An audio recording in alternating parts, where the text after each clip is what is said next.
terlalu monoton menurut gue, terlalu polos. Jarak pandangnya dari depan ke belakang juga dia emang sempit.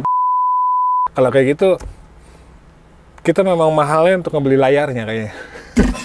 BYD Sea Lion 7 ini SUV listrik dari BYD yang sekarang jadi viral karena juga secara penjualan ternyata banyak banget orang Indonesia yang suka sama mobil ini. Tapi gue juga penasaran, apa sih yang kita dapat ketika kita beli BYD Sea Lion 7? Kita bahas, jangan lupa like dan subscribe.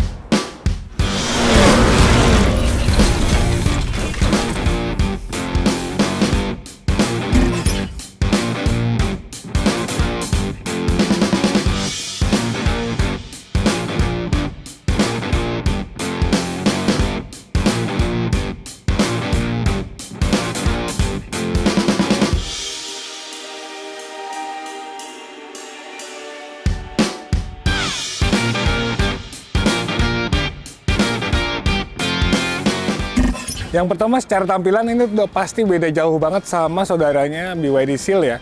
Karena apa? Karena dia juga bentuknya udah SUV. Tapi menurut gua, kalau misalnya kita bicara dari masalah tampang depannya, ini tuh beneran memang sesuai dengan namanya ya, Sea Lion atau singa laut banget. Kalian lihat deh, dia terlalu monoton menurut gua, terlalu polos. Jadi cuman ada lampu yang kayak begini, terus ada DRL yang kayak gini. Untungnya di bagian bumper juga dia punya aksen-aksen yang lebih kelihatan agresif, tapi memang kalau dari depan, dia benar-benar seperti singa laut. Kita ke samping. Dari samping, ini menurut gue juga cukup lumayan keren.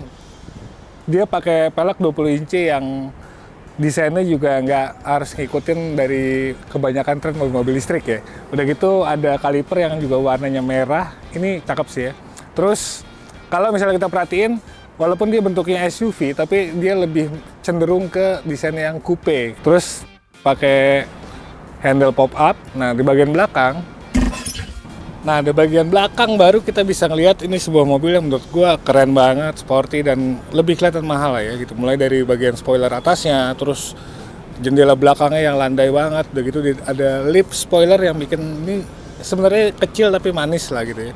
Kalau emblem-emblem ini udah standar banget, ada BYD, ada Sea Lion 7, terus ada 4.55 yang menandakan dari spesifikasi motor listriknya sama EV dan all-wheel drive ya, karena mobil ini all-wheel drive. Tapi di bagian bawah juga jauh lebih agresif, terutama bagian bumper dan diffusernya. Oke, sekarang kita masuk di dalam bagian kabinnya. Ini juga sama menurut gua, sama-sama seru, sama-sama atraktif bagaimana bagian luarnya gitu ya.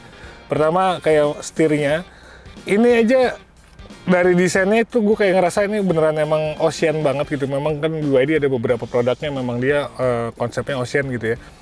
Dan tombolnya kanan kiri lengkap semua, dan udah gitu juga dia bisa tilt dan teleskopik. Jadi sebenarnya ini udah no issue. Terus di depan ada MID yang secara informasi dan kejelasan segala macamnya juga ini cukup oke. Begitu juga layar yang khas dari BYD gimmicknya. Jadi dia tetap bisa di rotate. Nah, ini tetap jadi salah satu gimmick dari BYD.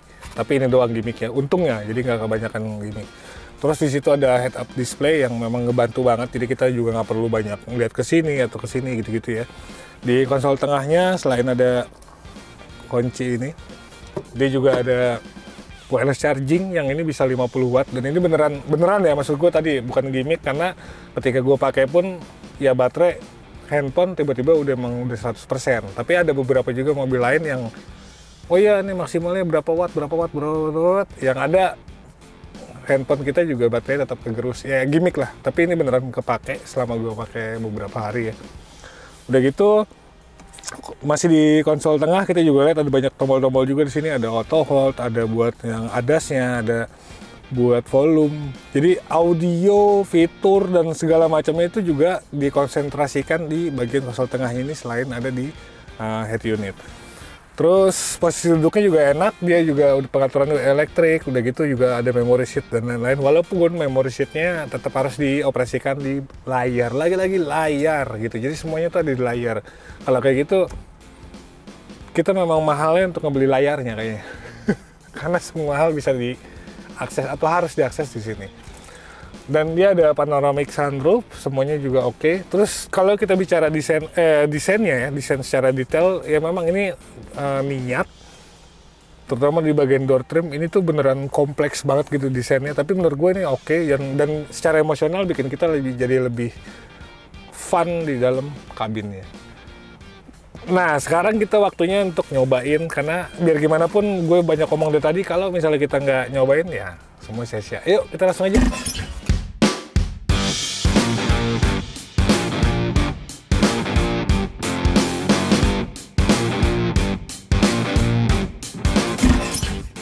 Secara driving impression memang si BYD, si Lion 7 ini dia punya karakter yang berbeda kalau dibandingin sama Seal ya, jelas, karena ini sebuah SUV. Redaman suspensinya tuh berasa lebih keras, walaupun memang tetap masih berasa ngayun, tapi itu wajar karena bobot dari baterai ya, itu rata-rata mobil listrik itu seperti itu. Cuma menurut gua untuk sebuah SUV yang lebih tinggi dengan power yang besar, ini mobil masih tetap relatif enak secara handling. Setirnya presisi, remnya juga enak, semua feelingnya juga benar-benar bersahabat banget sama pengemudi. Nah, kalau bicara soal performa, ini jauh lebih ganas lagi. Jadi kalau misalnya banyak yang bilang, wah Seal itu buas banget, ini juga sama, mirip-mirip. Lo bayangin di atas kertas itu dia punya tenaga 523 horsepower dan torsinya itu sampai 690 Nm. Lo bayangin, dan itu enak banget, fit gitu ya, dipasangin di sebuah sasis BYD yang udah cell to body sama baterainya tuh jadi udah sinergis. Ditoel dikit aja, even kita pakai mode eco atau mode standar, ini mobil udah ngejambak banget. Jadi memang secara performa ugal-ugalan lah gitu ya. Baterainya sendiri juga dia cukup gede ya, 82,56 kWh, dan itu bisa ngajak mobil ini berjalan sekitar 540 km-an lah ya. Itu udah lumayan dari cukup menurut gua. Oke, jadi inilah dia BYD si Lion 7 yang bisa kalian dapatkan di 600 sampai 700 jutaan tergantung dari tipenya. Ada yang penggeraknya front wheel drive sama all wheel drive kayak yang gue pakai sekarang. Jadi ini beneran memang BYD itu kayak seolah-olah mendengarkan apa yang dimau sama orang Indonesia dan juga kebanyakan global lah gitu. Dia harus menghadirkan sebuah SUV yang nggak cuman secara tampilan, fitur dan lain-lain, kenyamanan dan itu ya, tapi performanya juga beneran ugal-ugalan gitu. Tinggal coba kalian komen aja, layak gak mobil seharga 600 sampai 700 jutaan ini untuk jadi senjata harian kalian? Gitu. Komen-komen aja lah di bawah. Oke, sampai jumpa di video selanjutnya. Gue pamit. Peace. Singa laut.